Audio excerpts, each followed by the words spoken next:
Hello दोस्तों, कैसे हैं आप। जय माता दी।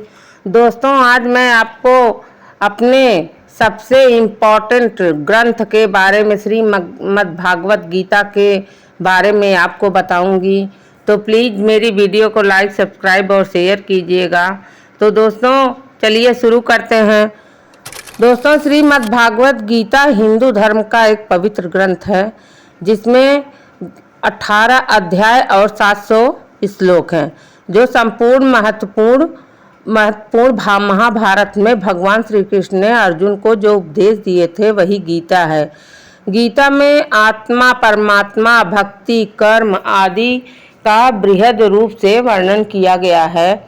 गीता से हमें यह ज्ञान मिलता है दोस्तों कि व्यक्ति को केवल अपने काम और कर्म पर ध्यान देना चाहिए। साथ ही हम कर्म करते समय इस बात का ध्यान रखना चाहिए कि हम जो कर्म कर रहे हैं उसका फल हमें निश्चित ही प्राप्त होगा। गीता हमें बताती है कि जीवन क्या है और इसे कैसे जीना चाहिए, आत्मा और परमात्मा का मिलन कैसे होता है, अच्छे और बुरे का समझ क्यों जरूरी है।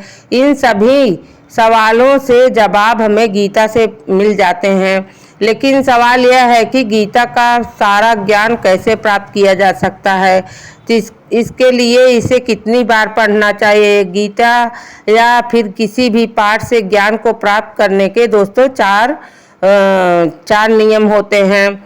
जैसे कि श्रवण या पठन यानी कि सुनने या पढ़ने से, मनन ज्ञान यानी मन करने से, निधि ध्यासन ज्ञान, अनुभव ज्ञान।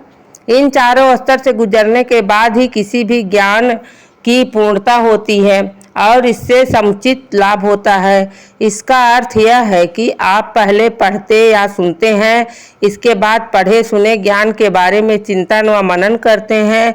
यदि वह आपको ठीक और उपयोगी लगती है तब उसका अभ्यास कर उसे अपने जीवन में उतारते और आखिर में उस ज्ञान का प्रतिफल आपको मिलता है।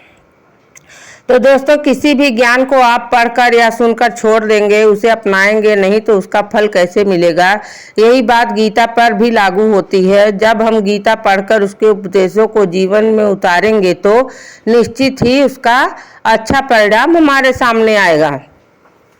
दोस्तों, कितनी बार पढ़ना चाहिए श्रीमद् भागवत गीता, उसके क्या लाभ है मैं आपको बताती हूँ।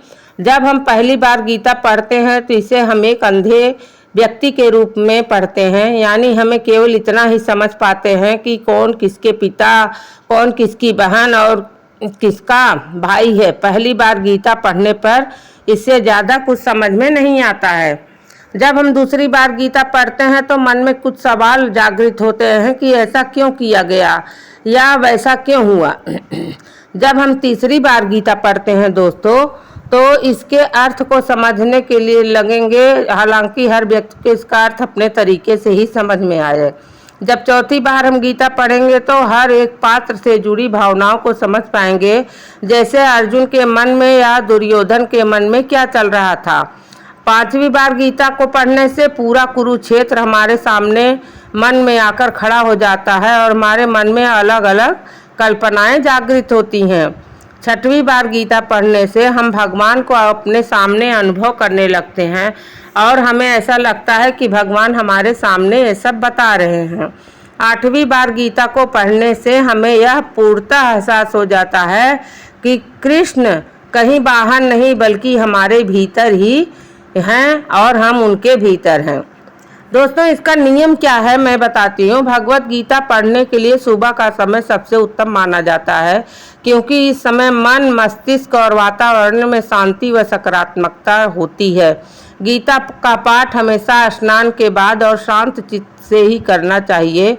पाठ करते समय बीच बीच में इधर उधर की बातें नहीं करनी चाहिए और न ही किसी कार्य के लिए बार बार उठना चाहिए।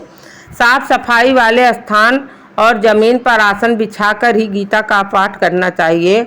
गीता के सारे अध्याय को शुरू करने से पहले और बाद भगवान श्री कृष्ण और गीता के चरण कमलों को जरूर स्पर्श करना चाहिए।